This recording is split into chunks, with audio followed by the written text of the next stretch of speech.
Dear students अस्सलाम वालेकुम। अॼु जी टॉपिक आहे सॉल्युबिलिटी, जंहिंखे असां सिंधी में चवंदा आहियूं ॻरण जी ताक़त। ज़ाहिर आहे जॾहिं को सॉल्यूशन ठाहींदा आहियूं त कंहिं बि सॉल्यूट खे असां वाटर में डिज़ोल्व कंदा आहियूं। हाणे सॉल्युबिलिटी कंहिंजे खाते में ईंदी? सॉल्यूट जेको ॻरंदड़ आहे उनजे खाते में ईंदी। Definition cha, it is ability of solute to dissolve its maximum number of grams in 1 dm cube या in 1 liter, in 1 dm cube या in 1 liter of solvent water, okay, up to saturation. याद करे चलियो dear students, त suppose कयो को बि असां साल्ट ई खणी हुनजो एग्ज़ाम्पल वठूं, डिज़ोल्व था कयूं पाणी में, त जेको ॻरण जो अमल आहे उहो ओतिरे ताईं जारी रहंदो आहे कंहिं बि सॉल्यूट जो जेतिरे ताईं सेचुरेशन पैदा नथी थिए। छाकाणि तव्हांखे ख़बर आहे त सेचुरेशन जे अचण खां पोइ डिज़ोल्व ऐं अनडिज़ोल्व फेज़िस जेके हूंदा आहिनि उहे इक्विलिब्रियम स्टेट ते अची वेंदा आहिनि। डिज़ोल्व ऐं अनडिज़ोल्व फेज़िस इक्विलिब्रियम स्टेट ते अची वेंदा आहिनि, जंहिंजे करे डिज़ोल्व फेज़ या अनडिज़ोल्व फेज़ जे इक्विलिब्रियम स्टेट ते अचण जे करे को बि साल्ट या सोल्यूट सेचुरेशन खां मथे डिज़ोल्व न थी सघंदो। सपोज था कयूं इफ लार्ज नंबर, हिकिड़ो सपोज था कयूं असां साल्ट जो एग्ज़ाम्पल था वठूं, if large number of grams of a salt is dissolve up to saturation, the salt is said to be highly soluble salt. जेकॾहिं को बि साल्ट सां ॻारियूं था ऐं उहो घणे खां घणा उनजा ग्राम्स पाणी जे 1 लीटर में ॻरनि था, त असां अहिड़े साल्ट जी सॉल्युबिलिटी हाइस्ट चवंदासीं ऐं इहो चवंदासीं it is highly soluble salt. If small number of grams of salt is dissolved into solution up to saturation, the salt is said to be slightly soluble या sparingly soluble. Unit चार्ज ईंदासीं इन जो grams per dm cube, okay, grams per dm cube। छाकाणि number of grams of solute dissolved per liter या dm cube of water. Solubility product ते अचूं। Next असांजी आहे solubility product, okay. It is the product जी ते माना थी मल्टीप्लिकेशन ज़र्ब of equilibrium concentration of positive and negative ions in a saturated solution of slightly soluble salt. ॾिसो को बि स्लाइटली सोल्यूबल साल्ट असां हिते AgCl खणूं था। हाणे सेचुरेटेड सॉल्यूशन में उनजी पॉजिटिव आयंस बि हूंदा, उनजा नेगेटिव आयंस बि हूंदा, त साॻे वक़्तु उनजो अनडिज़ोल्व फेज़ AgCl जी बि कंसंट्रेशन हूंदी। लिहाज़ा असां सॉल्युबिलिटी प्रोडक्ट लाइ इक्विलिब्रियम स्टेट ते ही जेके पॉजिटिव नेगेटिव आयंस ईंदा उन्हनि जी कंसंट्रेशन, जंहिंखे असां इक्विलिब्रियम कंसंट्रेशन चवंदासीं। इक्विलिब्रियम कंसंट्रेशन जो मक़सदु आहे कंसंट्रेशन एट इक्विलिब्रियम, यानी कि equilibrium concentration at equilibrium state.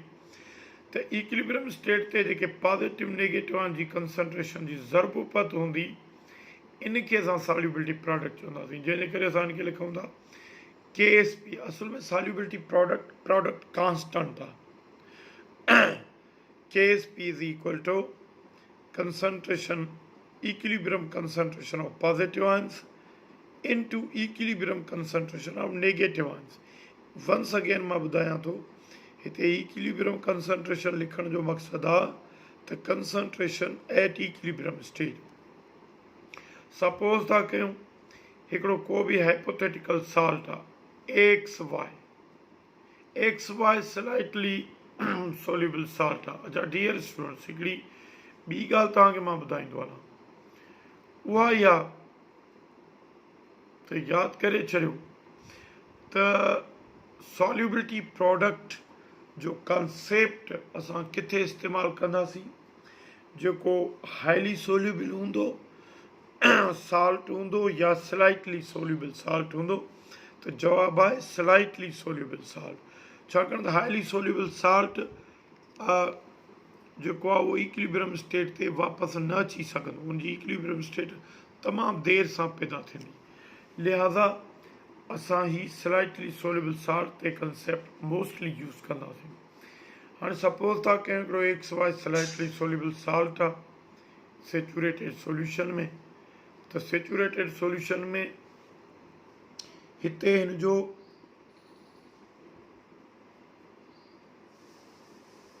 अनडिज़ॉल्व phase बि हूंदो, त हिते हिन जो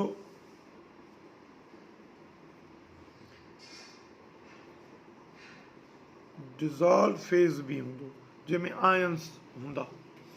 हाणे हिन जी जेकॾहिं असां equilibrium constant according to law of mass action लिखूं त पंहिंजी इक्विलिब्रियम कांस्टेंट थींदी concentration of positive ions, concentration of negative ions upon concentration of undissolved salt.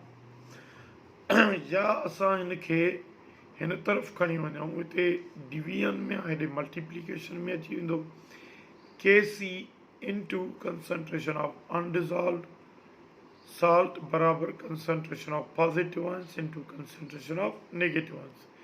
हाणे तव्हांखे ख़बर आहे इक्विलिब्रियम स्टेट ते जेका अनडिज़ॉल्व फेज़ जी कंसंट्रेशन आहे इहा उअं ई कांस्टेंट रहंदी आहे। ओके, जंहिंजे करे असां इक्विलिब्रियम स्टेट ते concentration of undissolved X Y salt is constant के, उन जे करे असां हिनखे ईअं लिखी सघूं था हिन एक्सप्रेशन खे KC इंटू अनडिज़ॉल्व कंसंट्रेट जॻह ते हुनजो कांस्टेंट लिखूंसि के बराबर concentration of positive ions into concentration of negative ions. हाणे यादि करे छॾियो त ही KC इंटू के इनखे असां कांस्टेंट जो नालो ॾींदासीं जंहिंजो नालो आहे सॉल्युबिलिटी प्रोडक्ट कांस्टेंट। ठीकु आहे, यानी कि इक्विलिब्रियम स्टेट ते equilibrium constant and constant of the concentration, ही जेको के आहे इहो constant of the concentration of salt in undissolved phase आहे। इन जी प्रोडक्ट खे असां ॿी हिकिड़ो कांस्टेंट छॾींदासीं, उन कांस्टेंट जो नालो आहे सॉल्युबिलिटी प्रोडक्ट। लिहाज़ा असां KSP खे कीअं लिखंदासीं? Equilibrium concentration of X ions into equilibrium concentration of Y ions of salt. हाणे generally X ions positive ions आहे, X ions is positive ions, Y ions negative ions आहिनि, त पोइ जनरली असां हिननि खे कीअं लिखंदासीं? KSP बराबर equilibrium concentration of positive ions into equilibrium concentration of negative ions of slightly soluble salt in a saturated solution at equilibrium state. हाणे जेकॾहिं असां मोल्स कढणु चाहियूं यूनिट, त पॉजिटिव आयन जी कंसंट्रेशन मोल्स पर DM³ आहे, नेगेटिव आयन्स जी कंसंट्रेशन जी जो यूनिट भी मोल्स पर DM³ आहे। हाणे मोल्स खे मोल्स सां मल्टीप्लाई कयो मोल स्क्वायर, DM³ सां थिए पावर जोड़ थींदा पर DM पावर 6, सिंप्लीफाइड कयूंसि त मोल्स पर DM³, सिंपलेस्ट इन जो यूनिट मोल्स पर DM³ आहे, अदरवाइज मोल स्क्वायर पर DM पावर 6 भी थी सके तो, पर सिंपलेस्ट फॉर्म मोल पर DM³ आहे। हाणे हिन मां तव्हांखे MCQs मुख़्तलिफ़ तरीक़नि सां ॾेई सघे थो। सपोज़ कयो तव्हांखे अच लिखे what is KSP expression of lead chloride salt in its saturated solution। और सेचुरेटेड सॉल्यूशन में लेड क्लोराइड जॾहिं डिज़ोल्व थींदो त लेड आयन्स में ऐं क्लोराइड आयन्स में आयोनाइज़ थींदो। हाणे असांखे ख़बर आहे त KSP जेका आहे concentration of positive ions into concentration of negative ions आहे equilibrium concentration at of positive ions and into equilibrium concentration of negative ions at equilibrium state। ऐं तव्हांखे इहा बि ख़बर आहे त जंहिं कंसंट्रेशन जा जेतिरा मोल्स हूंदा आहिनि उनखे असां पावर जी सूरत में रेज़ कंदा आहियूं। हिन जा 2 मोल्स आहिनि, पावर जी सूरत में 2 रेज़ थिया। हिन जे आॾो 1 मोल आहे, 1 मोल पावर जी सूरत में रेज़ कयो त मैथमेटिकली नो चेंज ईंदी। त हिन जी जेका KSP एक्सप्रेशन आहे इहा ही आहे।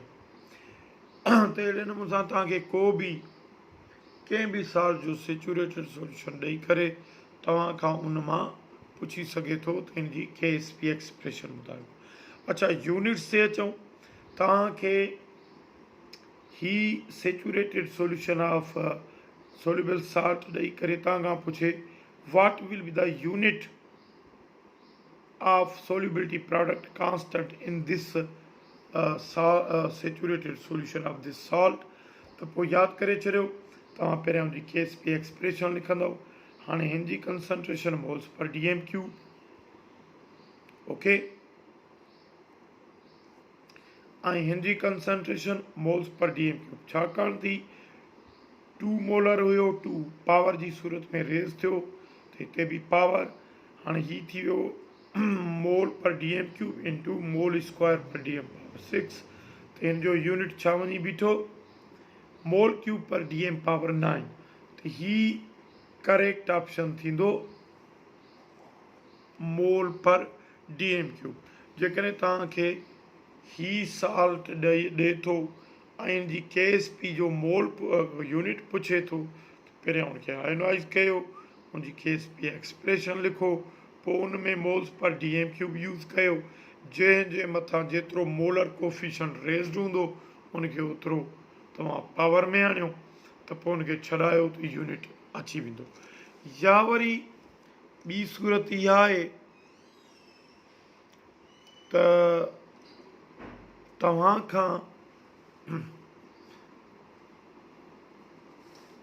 खां मैथमेटिकली भी पुछी सघे थो तो solubility of AgCl 0.98 into 10⁻⁻5 moles per DM cube।